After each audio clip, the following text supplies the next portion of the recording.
আমরা দুই বন্ধু বেরোলাম একটা মহৎ উদ্দেশ্যে।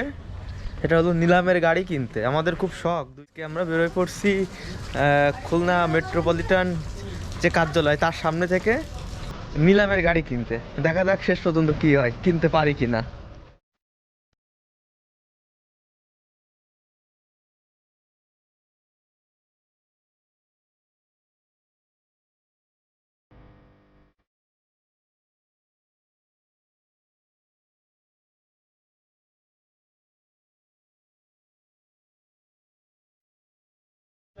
খুলনা জেলা প্রশাসনের কার্যালয় যেখানে নিলাম অনুষ্ঠিত হবে, আমরা 10টার আগেই পৌঁছাইছি।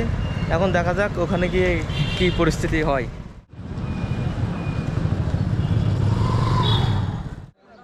আমরা এখানে পৌঁছে দেখি এখানে প্রচুর লোক, মানে আমাদের ধারণার বাইরে।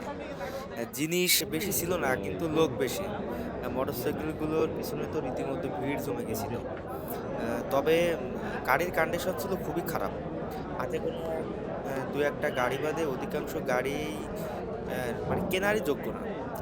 যে দুই তিনটা গাড়ি কেনার যোগ্য ছিল তার ভিতরে ছিল জিক্সার, সুজুকি জিক্সার, পালসার একটা 150 সিসি, ডিসকভার দুইটা ছিল ভালো কন্ডিশনে। আর R15 ছিল 5 ভার্সন 1, ওটা অনেক পুরাতন এবং কন্ডিশন খুবই বাজে। এফজেড ছিল, সেটা মোটামুটি কন্ডিশনে। এছাড়াও ছিল ওয়াসার যে ব্যবহৃত আসবাবপত্র, আহ, অনেকগুলো চেয়ার টেবিল, সেই সাথে আইফোন, শাড়ি, গহনা, অনেক কিছুই ছিল। 30 কেজি তামার তার, সাথে দুইটা ইজি বাইক, পাশে 4B আছে। আপনার গাড়িগুলো একটু চিনে রাখুন, নিলামে কত বিক্রি হয় আমি সেটা লাস্টে বলবো। পাশে ডিসকভার, এই কাকা ডিসকভার ধরে দাঁড়ায় রয়েছে, উনি ডিসকভার কিনবে। এটা R15 ভার্সন 1, খুবই বেহাল অবস্থা। এটা যে কিনবে আনুমানিক এর পিছনে তার লাগবে 40,000 50,000 টাকা খরচ করা লাগবে। এখানে এতটাই ভিড় হয়েছিল যে পুলিশ প্রশাসন তা সামাল দিতে হিমশিম খেয়ে যাচ্ছিল। নিজেরাও বুঝে পারেনি এখানে এত ভিড় হবে। তারা একটা নিয়ম করছিল, পরে যখন দেখলো পাবলিককে কোনোভাবে শান্ত করা যাচ্ছে না, তখন তারা আহ, একটা নীতিমালা প্রণয়ন করে, যেটা আপনার 5,000 টাকা সিকিউরিটি মানি দিয়ে তারপর নিলামে অংশগ্রহণ করতে হবে। যারা সিকিউরিটি মানি দিবে শুধুমাত্র তারাই নিলামে অংশগ্রহণ করবে এবং তারাই মাঠের ভিতরে থাকবে, আদার্স কেউ থাকবে না। তো যারা 5,000 টাকা সিকিউরিটি মানি দিছিল তারা ভিতরে ছিল, আর বাকিরা সবাই বাইরে ছিল। এবং আমাদের ওখানে দাঁড়াইতে দিচ্ছিল না, যে আমরা দেখবো, দেখার কোনো সুযোগ ছিল না। দূর থেকে যতটুকু দেখছি এবং যতটুকু শুনছি। তবে আপনাদের হাইলাইটে যে জিনিসগুলো ছিল সেগুলোর দাম বলার চেষ্টা করব। যেমন হাইলাইটে প্রথমে ছিল আপনার জিক্সার।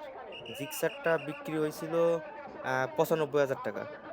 ও আরেকটা কথা, এইখানে হলো প্রতিটা পণ্যের যেটা ক্রয় মূল্য, মানে অকশনে যে মূল্য নির্ধারিত হবে সেই মূল্যের উপরে 15% ভ্যাট এবং 10% ট্যাক্স নির্ধারণ করা হয়েছিল।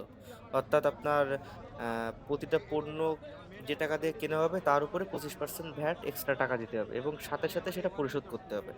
তো সুজুকি জিক্সার, সেটা জিক্সার 95,000 টাকা। আপনার R15 ভার্সন 1 ওইটা হলো 66,000 টাকা। অ্যাপাসি 4B হলো 60,000 টাকা। ভার্সন 2, FZ ভার্সন 2, ওইটা হলো 80,000 টাকা। জাস্ট এরকম ভ্যাট বাদ। এবং অবশ্যই আপনারা এটার সাথে 25% যে ভ্যাটের টাকাটা হিসাব করে কত হয় যোগ করবেন। আমরা বেশ অনেকক্ষণ ছিলাম এবং সব কিছু দেখলাম। তারপরে 4-5 ঘন্টা পরে আমরা এখন বাসায় যাচ্ছি। নিলামের যে অবস্থা, তা আপনারা নতুন প্রোডাক্ট পেয়ে যাবেন খুব সহজে। মানে গাড়ি যে দামে বিক্রি হয়েছে এখানে নিলামে, সেই দামে সেকেন্ড হ্যান্ড কাগজপত্র সহ গাড়ি কেনা পসিবল, আমার যেটা মনে হয়।